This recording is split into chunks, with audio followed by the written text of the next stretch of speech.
संध्याकाळची वेळ होती. मी माझा कोचिंग क्लासेस संपून घराजवळ आलोच होतो. तेवढ्यात जोराचा वारा सुटला आणि मुसळधार पावसाने हजेरी लावली. मी धावतच घराची शिडी चढत होतो. तेवढ्यात एका आमच्या घराच्या वरच्या मजल्यावर राहणाऱ्या नीता काकूंनी मला जोरात आवाज दिला. त्या मला म्हणाल्या, "अरे रोहन, जरा बाहेर ये ना. माझे काही कपडे खाली पडले आहेत, ते आणून दे, नाहीतर भिजून जातील." मी लागलीच माझ्या खांद्यावर बॅग घरात फेकली आणि काकूंचे बाहेर पडलेले कपडे गोळा करू लागलो. माझे नाव रोहन. आमच्या घरावर राहणाऱ्या त्या नीता काकूंच्या मदतीसाठी मी ओलाचिंब होऊन कपडे गोळा करत होतो. सर्व कपडे हातात घेऊन त्यांना देण्यासाठी मी वर जाण्यास निघालोच होतो.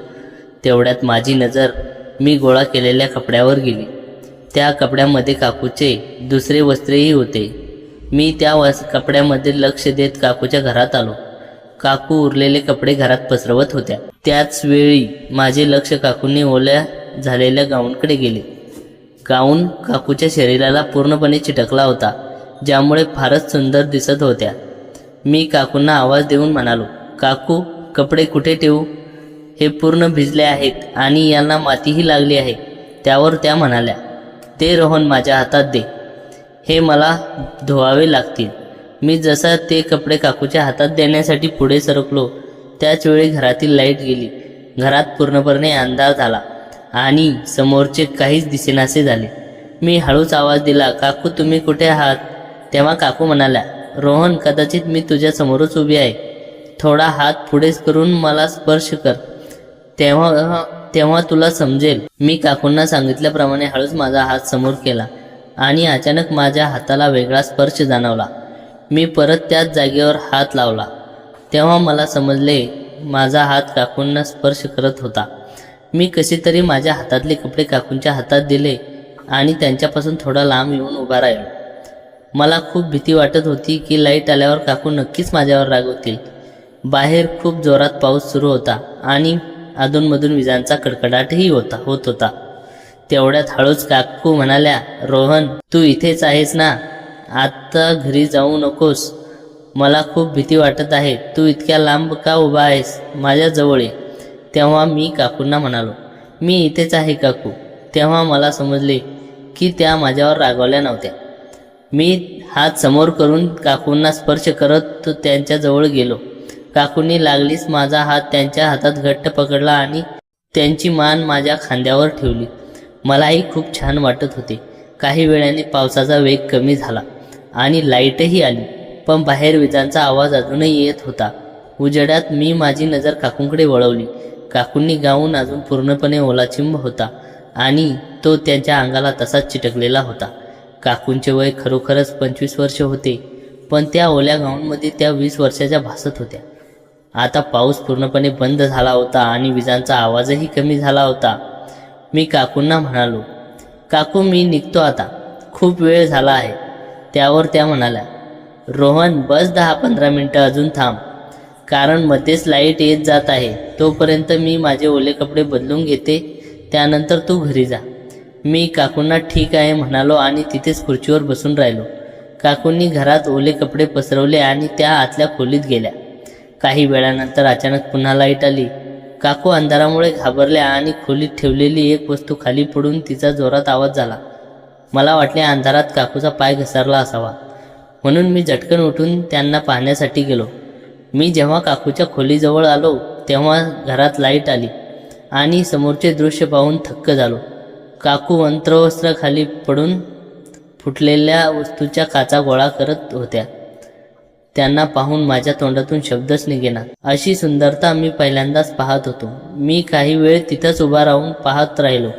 काचा गोळा करून झाल्यावर त्या उभ्या राहिल्या आणि त्याच वेळी मी तिथून निघून परत खुर्चीवर येऊन बसलो व हातात मोबाईल घेऊन पाहू लागलो. काही वेळानंतर काकू पूर्णपणे तयार होऊन बाहेर आल्या. तेवढ्यात खालून माझा मित्र समीरचा आवाज माझ्या कानावर पडला.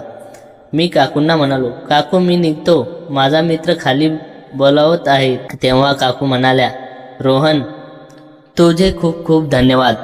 आज तू नसतास तर माझी पंचायत झाली असती." काकूंचे बोलणे ऐकून मी तिथून निघालो आणि सरळ मित्राजवळ आलो.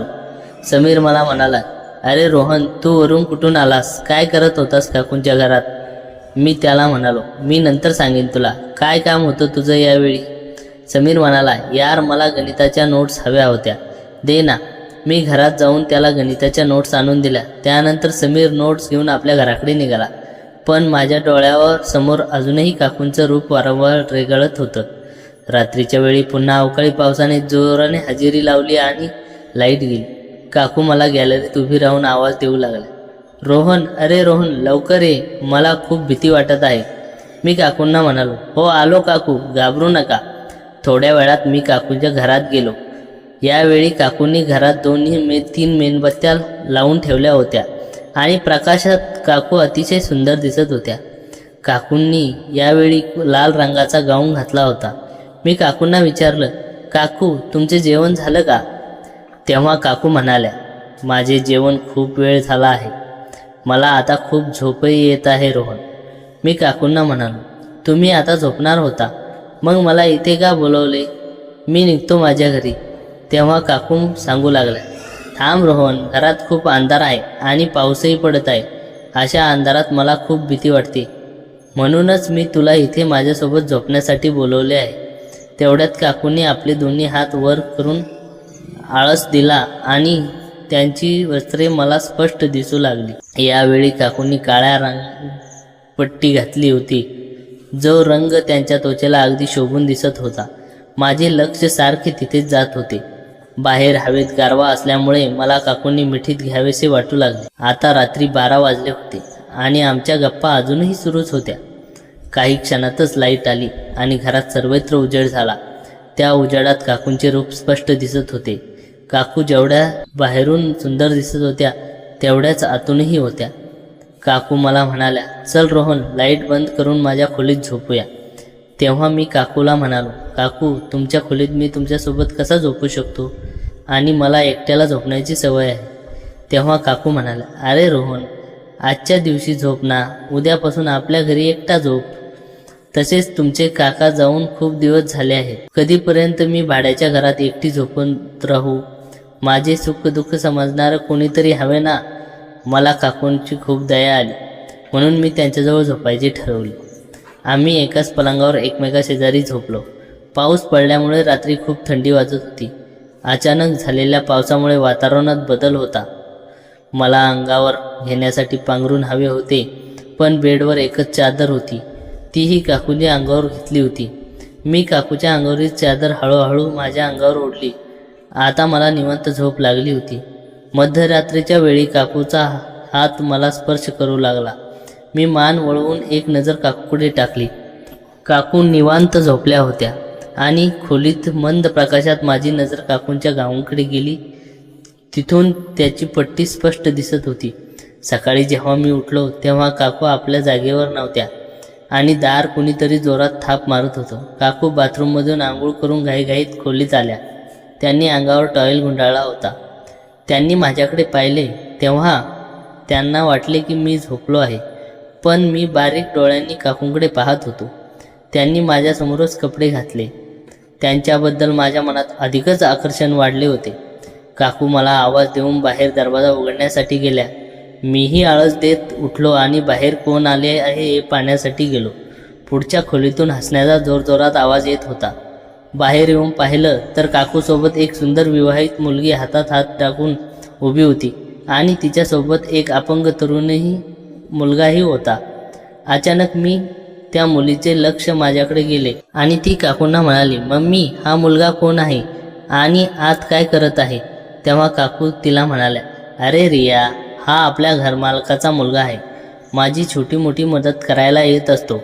आज सकाळी बाथरूमचा पाईप जाम झाला होता, तो ठीक करण्यासाठी मी याला सकाळीच बोलवले होते. याचे नाव रोहन आहे आणि रोहन ही माझी मुलगी रिया. मला काकूचा हेतू समजला होता, म्हणून मी म्हणालो, काकू, बाथरूमचं काम झालं आहे, अजून काही काम असेल तर मला आवाज द्या. मी तिथून निघून सरळ घरी आलो. काही तासांनी काकूंनी सांगितलेलं खोटं खरं ठरलं. रियाचा नवरा जेव्हा आंघोळीसाठी बाथरूममध्ये गेला त्याचवेळी बाथरूमची नाली ब्लॉक झाली. ही गोष्ट रियाने काकूंना सांगितली. काही वेळातच काकूंनी मला आवाज दिला आणि म्हणाल्या, अरे रोहन, मी मगाशी खोटे बोलले होते, पण आता ती गोष्ट खरी ठरली आहे. बाथरूमची नाली खरोखरच ब्लॉक झाली आहे.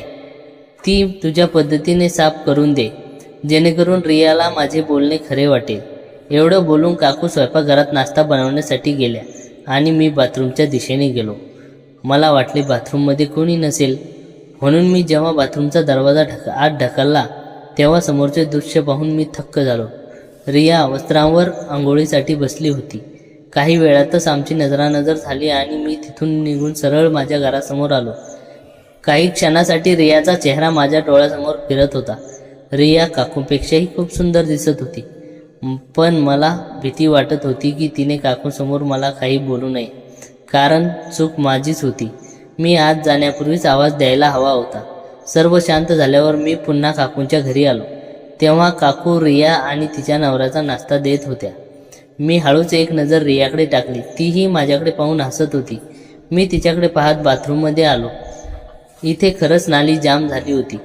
मी साफ करण्यासाठी वस्तू शोधू लागलो. तेवढ्याच माझे लक्ष नळावर टांगलेल्या वस्त्रांवर गेले. ते कपडे रियाचे होते की काकूंचे हे कळत नव्हतं, पण ते खूप सुंदर होते. मी त्यातली एक पट्टी हातात घेऊन पाहत होतो. तेवढ्यात रिया माझ्या मागे येऊन उभी राहिली आणि म्हणाली, रोहन, तुला असे कपडे खूप आवडतात वाटतं, आणि तू जो कपडा हातात पकडला आहे तो माझाच आहे. कसा वाटला तुला? रिया बाथरूमचा दरवाजा लावला आणि म्हणाली, आता तो कपडा माझ्या हातात दे आणि आधी नाली साफ कर. मी बाथरूममध्ये ठेवलेली ॲसिडची बाटली नालीत ओतली आणि काहीच वेळात नाली साफ झाली. तेव्हा रिया मला म्हणाली, अरे वा रोहन, तू तर खूप लवकर काम केलंस. तुला माझे एक काम अजून करावे लागेल. तू दिसायला खूप सुंदर आहेस आणि तुला मला खुश करावे लागेल. मी माझ्या नवऱ्याला कंटाळले आहे. ते मला कधीच खुश ठेवू शकत नाही, कारण ते अपंग आहेत. मी केवळ पैशासाठी त्याच्याशी लग्न केलं, पण मला माहीत नव्हते की माझ्या आयुष्यात पैसा सर्व काही नसतो. पतीचे प्रेमही गरजेचे असते. मी ते प्रेम मिळवण्यासाठी तरसले आहे रोहन. तेवढ्यात रिया माझ्या अगदी जवळ आली. मला काय करावे ते सुचत नव्हते.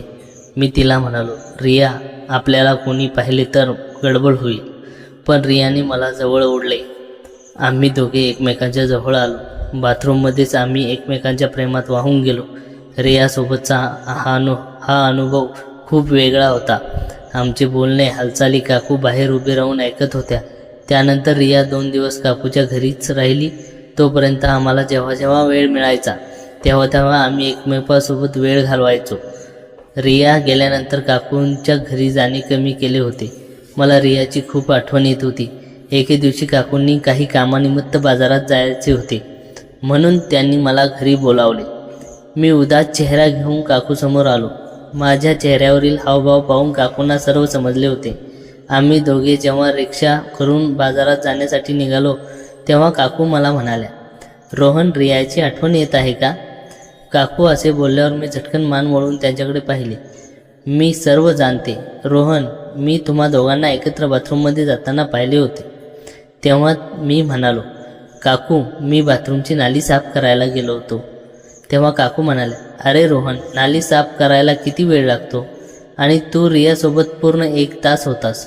तुम्ही दोघे काहीतरी करतच असाल ना? मी काही न बोलता गप्प राहिलो आणि अर्ध्या तासात सामान घेऊन आम्ही घरी परतलो.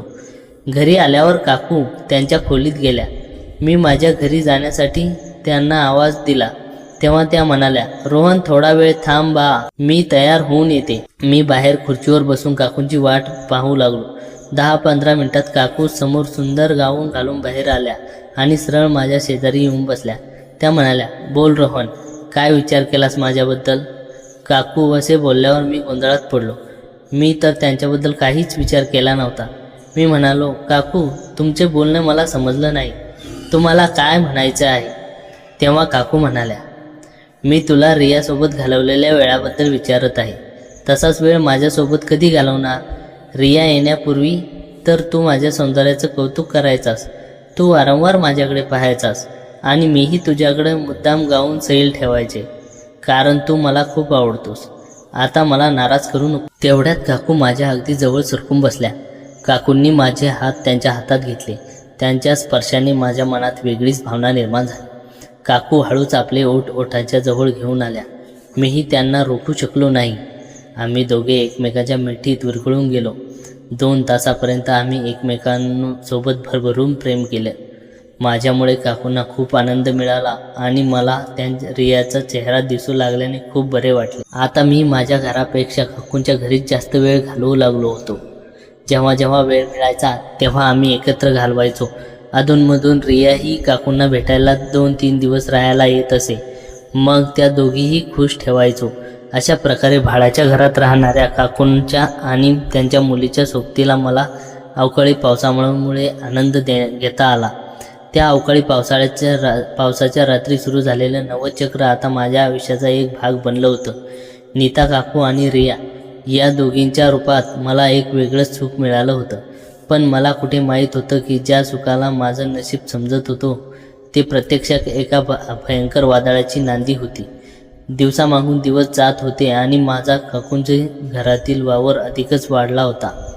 एक दिवस नीता काकू बाजारात गेल्या होत्या. घरात दुसरं कोणीच नव्हतं.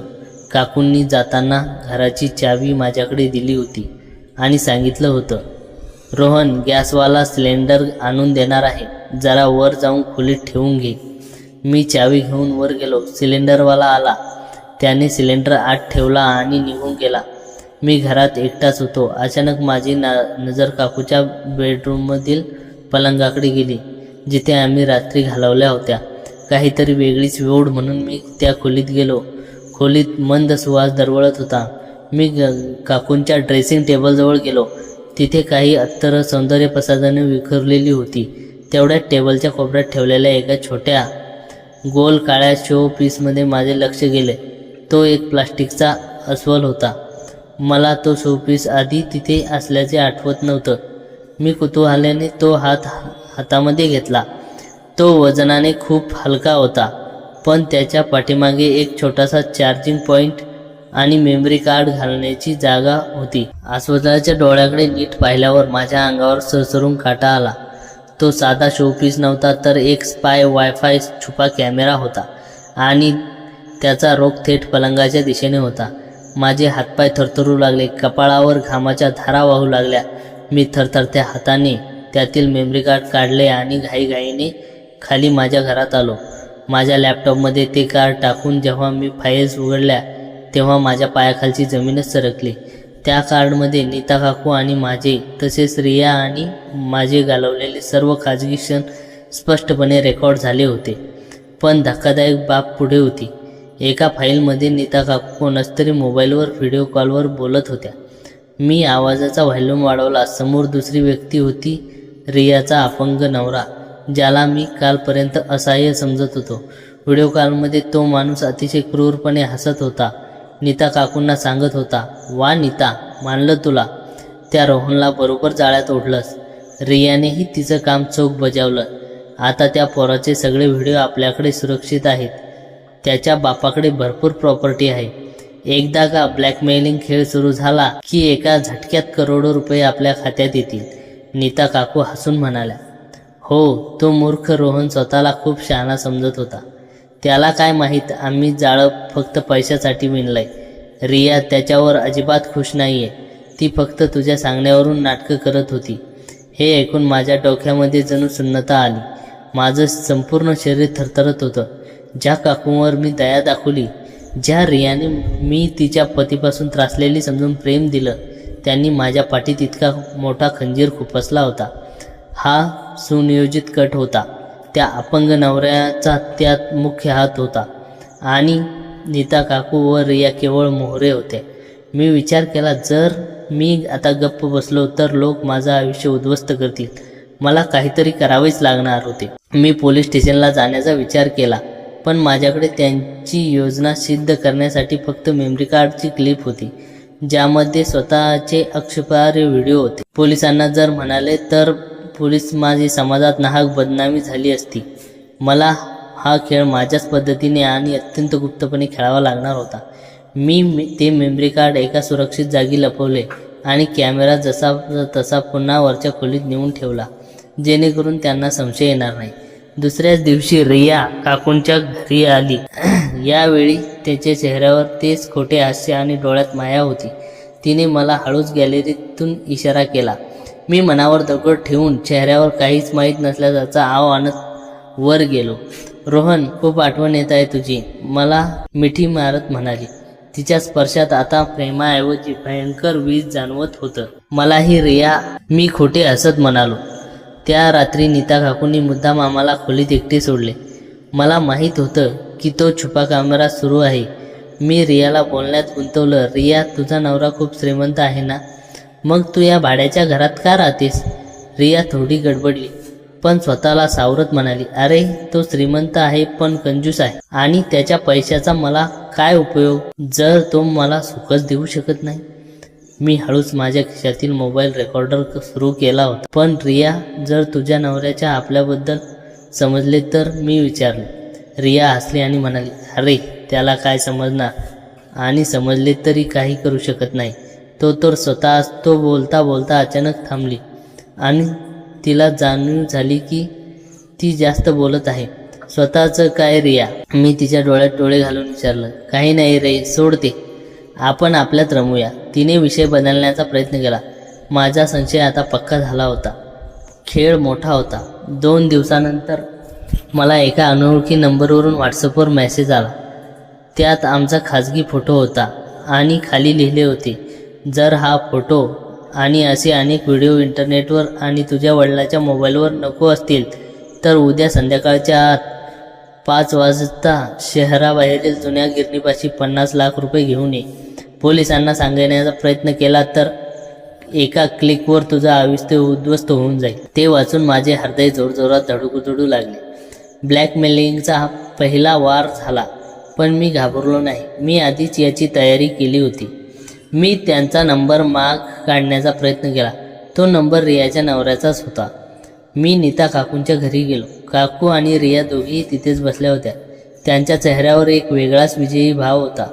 मी सरळ त्यांच्यासमोर गेलो आणि माझा मोबाईल त्यांच्यासमोर धरला. त्यावर तो ब्लॅकमेलिंगचा मेसेज ओपन होता.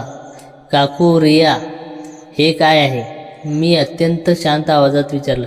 नीता काकूंचा चेहरा एका क्षणात बदलला. त्यांचे ते सोज्वळ रूप नाहीसे झालं आणि त्यांच्या चेहऱ्यावर एक क्रूर हसू आले. अरे रोहन, शेवटी तुला समजलेस तर? हो, आम्हीच केले हे. आता जास्त शहाणपणा न करता तुझ्या बापाकडून 50 लाख रुपये काढ आणि आमच्या स्वाधीन कर, नाहीतर तुझी इज्जत बाजारात चव्हाट्यावर आणू. रियानेही तिचे रंग बदलले. हो रोहन, काय समजलास होता? मी तुझ्यावर खरोखर प्रेम करत होते. अरे तुझ्यासारखे चॉकलेटी तरुण आमच्या जाळ्यात रोज अडकतात. पैसे दे आणि सुटका करून घे. मी थोडा मागे सरकलो आणि हसलो. माझे हसू पाहून त्या दोघी गोंधळल्या. तुम्हाला काय वाटतं? तुम्ही खूप हुशार आहात, मी म्हणालो आणि माझ्या खिशातील छुपा कॅमेरा काढून त्यांच्यासमोर टेबलवर ठेवला. या कॅमेऱ्यातील मेमरी कार्ड माझ्याकडे होते आणि ते फक्त तेच नाही, माझ्या लॅपटॉपवरून एक ऑडिओ क्लिप प्ले केली. त्या क्लिपमध्ये नीता काकू आणि रियाच्या नवऱ्याचे संभाषण होते, ज्यामध्ये ते ब्लॅकमेलिंगचा कट रचत असल्याचा स्पष्ट उल्लेख होता. तसेच रियाने माझ्याशी बोलताना जे काही कबुली जबाब दिला होता तोही त्यात होता. नीता काकू, जर तुम्ही माझे व्हिडिओ व्हायरल केले तर IT ॲक्ट आणि ब्लॅकमेलिंग गुन्ह्यात तुम्ही तिघेही आयुष्यभर तुरुंगात चढाल. माझ्याकडे तुमच्या एका संघटित गुन्हेगाराचा पक्का पुरावा आहे. माझ्या वडिलांची इज्जत जाईल हे खरे आहे, पण तुमचे संपूर्ण आयुष्य जेलमध्ये जाईल, मी अत्यंत आक्रमकपणे म्हणालो. नीता काकू आणि रियाचे चेहरे आता भीतीने पांढरे पडले होते.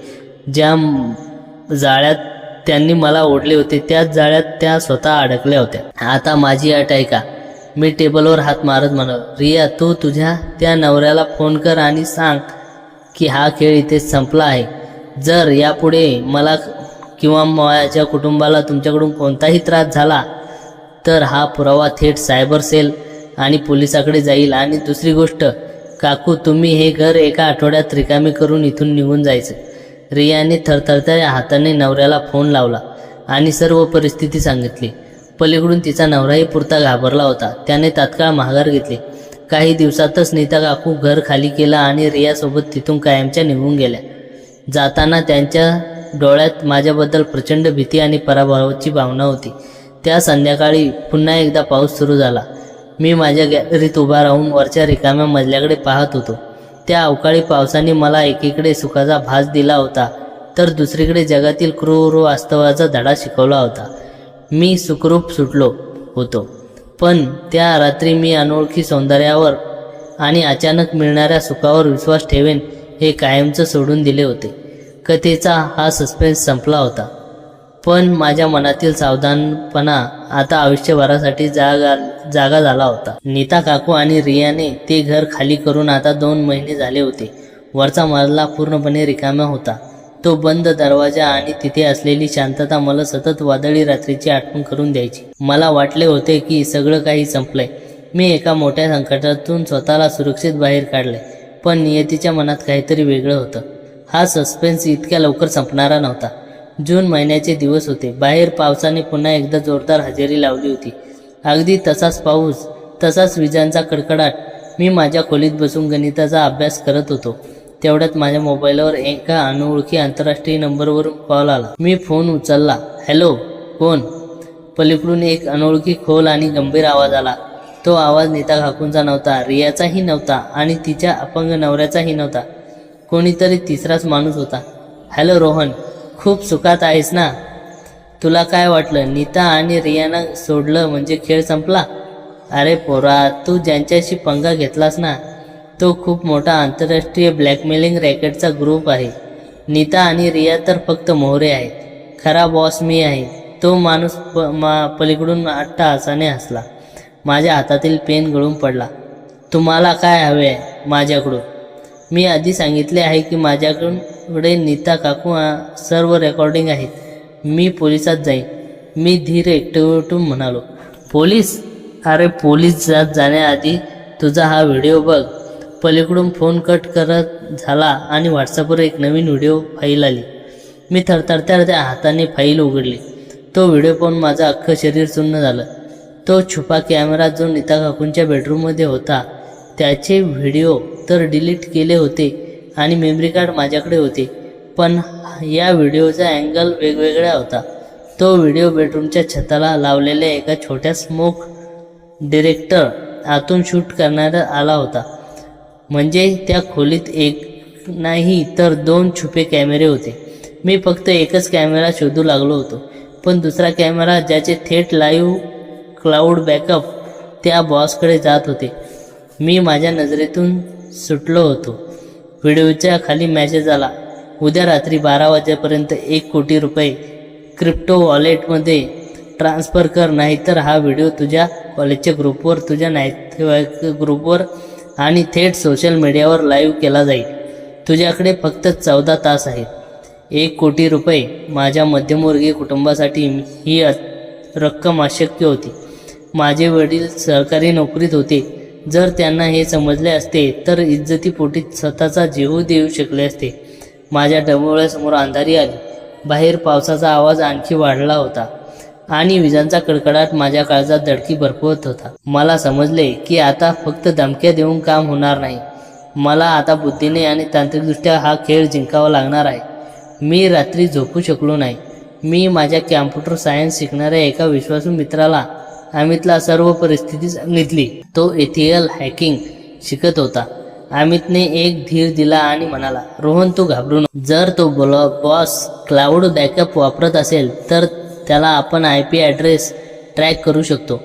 फक्त तुला त्याला काही वेळ बोलण्यात गुंतवून ठेवावं लागेल, जेणेकरून मी त्याची अचूक लिंक शोधू शकेन. दुसऱ्या दिवशी रात्री 11:30 वाजले. त्या ब्लॅकमेलरचा पुन्हा कॉल आला. काय रोहन, पैशाची सोय झाली की व्हिडिओ अपलोड करू? तो बॉस म्हणाला. मी पूर्वनियोजनाप्रमाणे रडण्याचा खोटा आव आणला. सर प्लीज असं करू नका. माझ्या वडिलांना इतके पैसे नाहीत. मी कसे तरी शेत आणि दागिने गहाण ठेवून 20 लाख रुपयाची सोय केली आहे. प्लीज तेवढे पैसे घ्या आणि मला सोडा.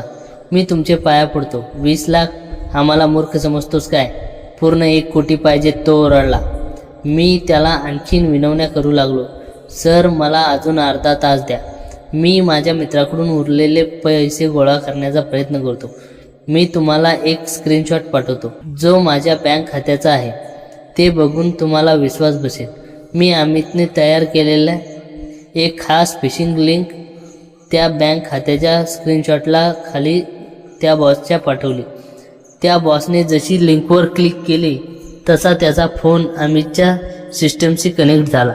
अमित बाजूला बसून वेगाने कीबोर्डवर बोटे चालवत होता. अचानक अमितच्या चेहऱ्यावर चमक आली. रोहन सापडला. हा माणूस गोव्यातील एका मोठ्या हॉटेलमधून ऑपरेट करतोय. आणि धक्कादायक गोष्ट म्हणजे नीता, रिया, तिचा नवरासुद्धा त्या हॉटेलमध्ये खोलीत हजर आहेत. त्यांचे लोकेशन अगदी सेम आहे. अमित केवळ त्यांचे लोकेशन शोधले नाही तर त्या बॉसचा मुख्य सर्व्हरचा ॲक्सेस मिळवला, जिथे अनेक निष्पाप लोकांकडे व्हिडिओ डाउनलोड करून ठेवले होते. अमितने एका कमांडसह तो संपूर्ण सर्व्हर हॅक केला आणि त्यातील माझा व्हिडिओ कायमचा डिलीट केला. इतकेच नाही तर त्याने सर्व्हरवरील सर्व डेटा गोळा करून थेट गोव्याच्या सायबर क्राईम पोलिसांना ईमेलद्वारे पाठवला. मी फोनवर त्या बॉसला म्हणालो, बॉस, आता तुझा खेळ संपला आहे. तुझी फिशिंग लिंक ओपन झाली आहे आणि तुझा सर्व्हर आता आमच्या ताब्यात आहे. गोव्याचे पोलीस तुझ्या हॉटेलच्या खोलीबाहेर पोहोचतीलच असेल. काय तू खोटा बोलतोस? तो बॉस घाबरून ओरडला. पण तेवढ्यात फोनची पलीकडून जोरात दरवाजा तुटल्याचा आवाज आला. पोलिसांचा ओरडण्याचा आवाज आला आणि नीता काकू आणि रियाचा रडण्याचा आवाज मला स्पष्ट ऐकू आला. पोलिसांनी त्या संपूर्ण टोळीला रंगेहात पकडले होते. तो फोन तिथेच कट झाला. काही मिनिटातच अमितच्या स्क्रीनवर गोव्याच्या सायबर सेलकडून अधिकृत पुष्टी आली आणि त्याने मोठा ब्लॅकमेल रॅकेट पर्दाफाश झाला. मी खुर्चीवर मागे टेकलो. माझ्या अंगावरून जणू क्विंटलाचे वजन उतरले होते. बाहेरचा पाऊस आता थांबला होता. विजांचा कडकडाट शांत झाला होता आणि ढगाच्या आडून चंद्राचा प्रकाश हळूहळू जमिनीवर पडत होता. त्या एका अवकाळी पावसाच्या रात्री सुरू झालेली ही अनपेक्षित आणि धोकादायक कथा आता खऱ्या अर्थाने संपली होती. मी एका मोठ्या मानसिक दलदलीतून आणि कायदेशीर संकटातून सुखरूप बाहेर आलो होतो. त्या रात्री मला समजले की मोहाच्या मागे नेहमीच एक मोठा धोका दडलेला असतो. नीता काकू आणि रिया त्यांच्या कर्माची फळे तुरुंगात भोगत होत्या. मी गॅलरीत येऊन मोकळा श्वास घेतला. हवेत अजूनही गारवा होता, पण आता माझ्या मनात कोणतीही भीती नव्हती, तर एक प्रचंड मोठा धडा आणि आयुष्यभराची सतर्कता होती.